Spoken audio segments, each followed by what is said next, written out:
Hello and welcome to Budget with Brian.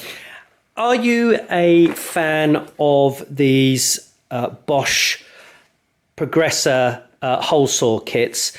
I started off by buying a little kit like this for I think about £13 on Amazon. I'll link to where you can get those from Amazon below.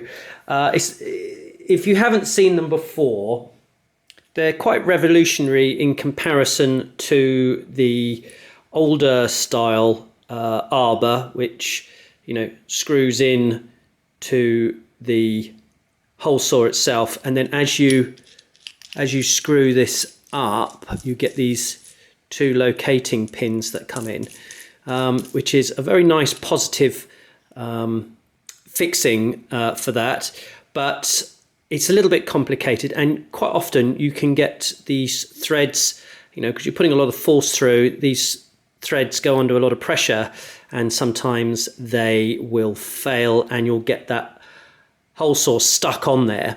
The Progressor is a slightly nicer tool in that it is actually quite modular, and it has a much more sort of a positive fit to it, where there's your center drill that just clips in, and then the hole saw itself clicks in, and then you're good to go. And if you want to swap to a bigger hole saw very quickly, you just take another one and click it back on.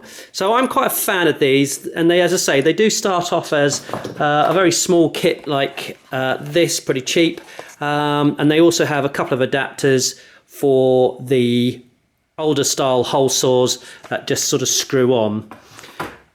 So you can also buy them as a kit, which is how this box came to be, and you can fit a number of the hole saws in there. So I'll just grab some of those, and they sort of fit in these hexagonal shaped sections here. Here we go. Just move that more into shot, and then there we go, that one fits in there, so to say, and there you go, and now you've got a nice little box to keep them all in. Fantastic. Now this box itself is made of plastic. It seems to be incredibly over-engineered for what it needs to be, and I don't really understand why. It's a bit small, but yet, how many of these do you really want to sort of carry in one case before it starts getting heavy? Now, this case itself has seen better days. You can buy these separately. They're about £20. But I've got a plan. This box has had its day. Whoops. But what I really want to do is fit it all in an L-Boxx. So this is an L-Boxx 2 size, and what I'm thinking of doing is creating a piece of wood a bit like this to fit into the bottom tray there, and then each one of the hole saws will fit very neatly into there, and then we've just got enough room in the bottom there to have a magnet just to hold it in place while it's there. Now the big problem is if we put magnets all around the bottom of this case, we may find that we are picking up lots of metal filings, but I'm willing to take the risk. And the other thing that I've had in mind here is also how heavy will this box end up being, because once you fill it up, full of hole saws, that could actually become a bit heavy. So currently in the box, these are the kind of hole saws and the bits and bobs that I'm planning to hold in there. It's not just going to have the Progressor range in there, it's going to have a few of the older ones as well, and a few accessories. The issue that we face here is we need multiple different types of storage. So what I'm thinking is much like the original box. We'll have a grid-like section in the middle, and then either side we'll have some free storage for putting the arbors in. That's the plan. This probably would work really well as something you might 3D print in plastic, but I haven't invested in one of those yet, but that might happen. For the small items, I had thought about using L-Boxx minis, but I think you can see how much space they take up, and plus also, although it's a lovely fit in this sense that you could have, you know, two of those neatly stacked, and then some smaller storage either side. Now, if you're going to do it with Sortimo properly, you do it like this, and you buy the side parts, which, you know, sit in there neatly, and that's how you would stack that together. But as I say, I'm thinking of doing it with plywood. The other opportunity that might work actually very well is not to use an L-Boxx at all, but to actually use, if I take this out of the way,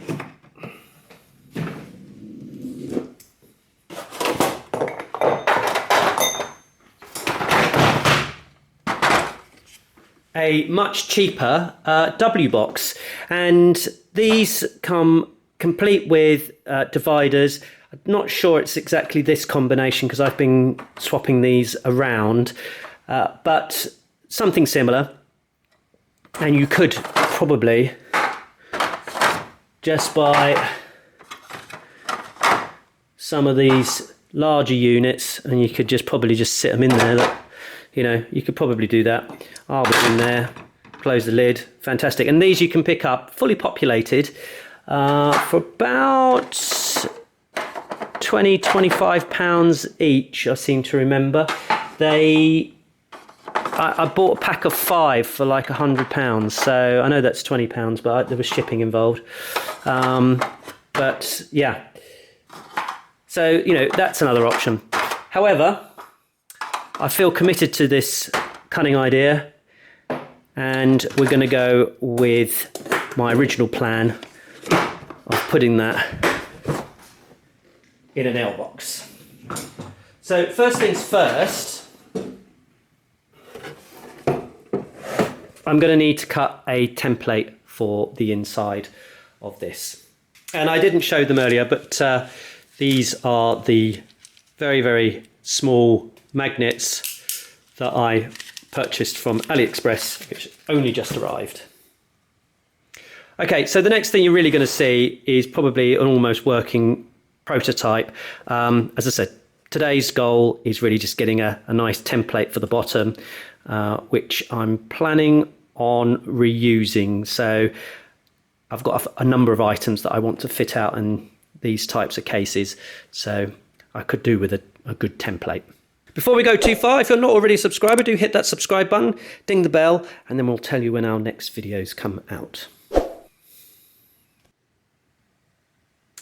It suddenly occurred to me that actually I've got a pretty good template already in the form of those two parts, and of course, you know, these two. So I just laid them out and just drew around them. So I'll just cut that out, and we'll see how nicely it fits in that L-Boxx. I think one of the problems we have with the L-Boxx is that the sides are tapered. So I can cut a template which will be great for the bottom, but it will be slightly wider as it comes up. But I suppose it being a thin base like this, that should mean that's the smallest part, and therefore if it's all cut to that, it should just fit. But hopefully it won't move around too much. I need to make a piece of timber there that's 25mm thick. This comes up something like 22, 23, something like that. Now I've glued it together. Do you think I've used enough clamps? No, this isn't all of my clamps, but it's a good lot of them. I particularly like the Irwin ones; those are pretty good.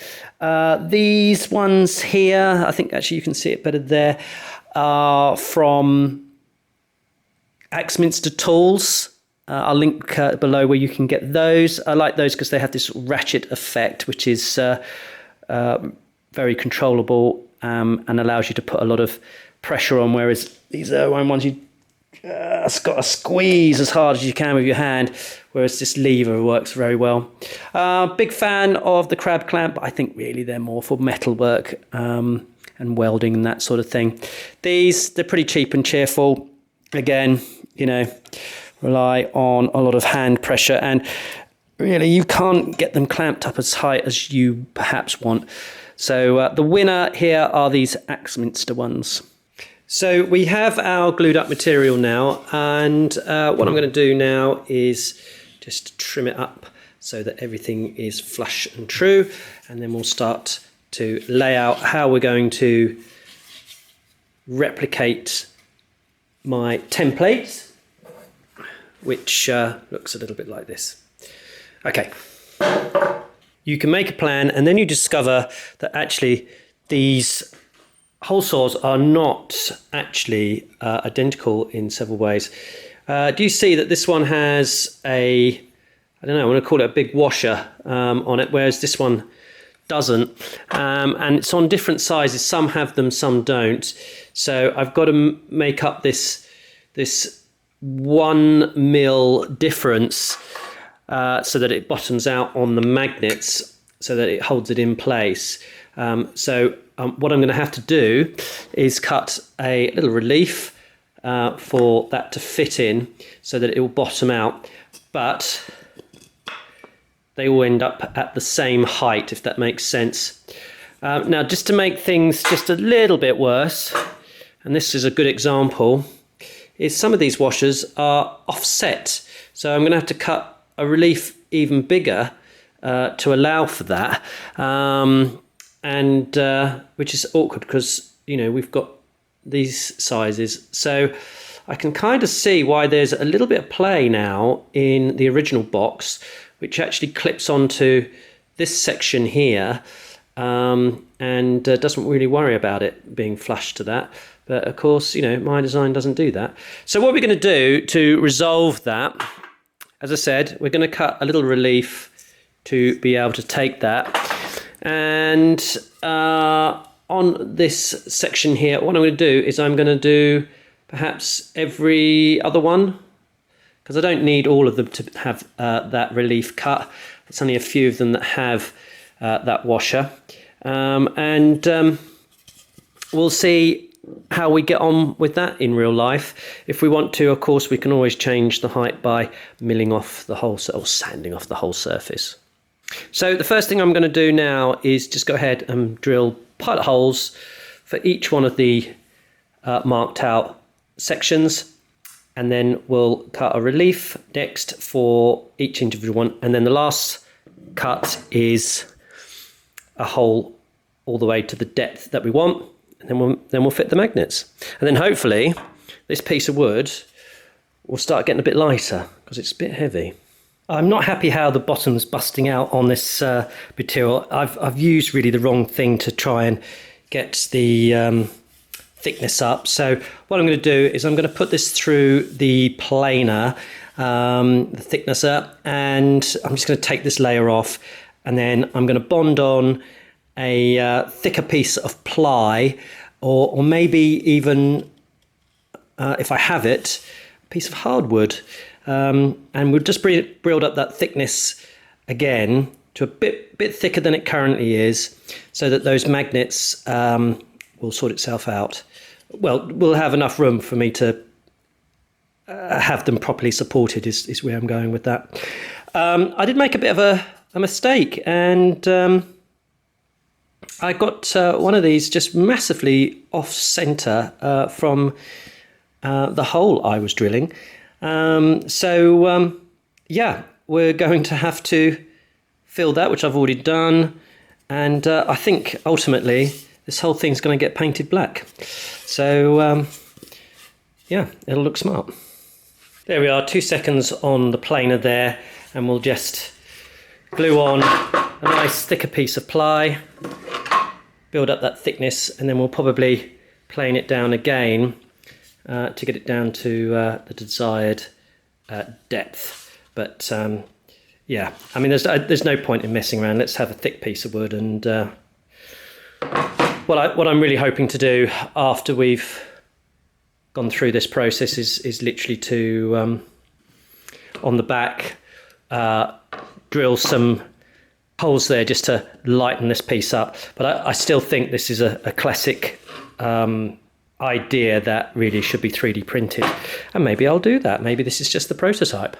Into the final stages of assembly now. I'm just gluing it up in its sort of final configuration. I think I've had a play with fitting these out. Actually, I don't think this size is really big enough, and the other amusing thing is I just googled to see if there was an available inlay. Now, I didn't find the inlay part number, but I did find that Bosch are now doing these in L-Boxxes. So, and they're not that expensive either. I might have just gone and bought one of those, to be honest.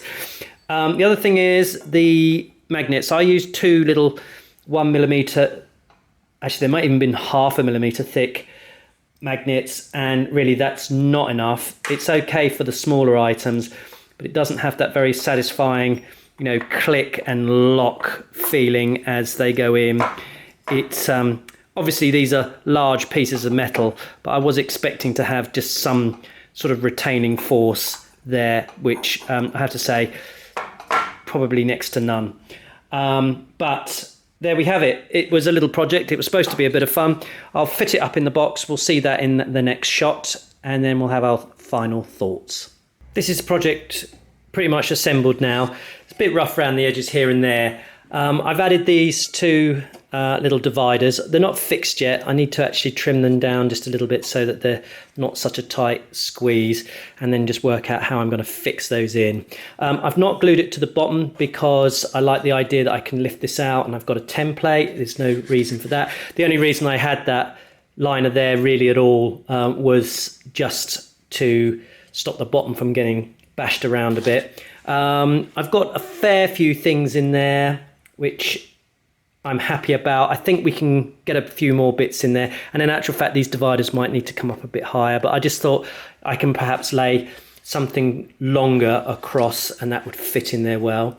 The dust collector I was hoping to get in here as well. It just so happens that it fits inside this hole saw itself quite well, and when I close the lid it squashes down. So we've had a bit of luck there. I didn't think that was going to get in there. So all in all, I'm quite happy with it. Well, like most of these things, you build something with something in mind, you've built it, and now you need to live with it. So this is probably about its first iteration. As I say, it's a bit tight in a few places, and I need to just adjust that a little bit. But all in all, a fun project. I think I would love to develop this idea further, but with a 3D printer. I think all of these items would be a hell of a lot neater, lighter, and fit better if I had 3D printed them. But that's a whole new set of skills and a whole new way of thinking, and something that I'd be interested to learn and get involved in. Anyway, if you have liked this video, do please give it a like. There's a subscribe button down here as well. We're on Instagram, Facebook, and Twitter. And don't forget to subscribe.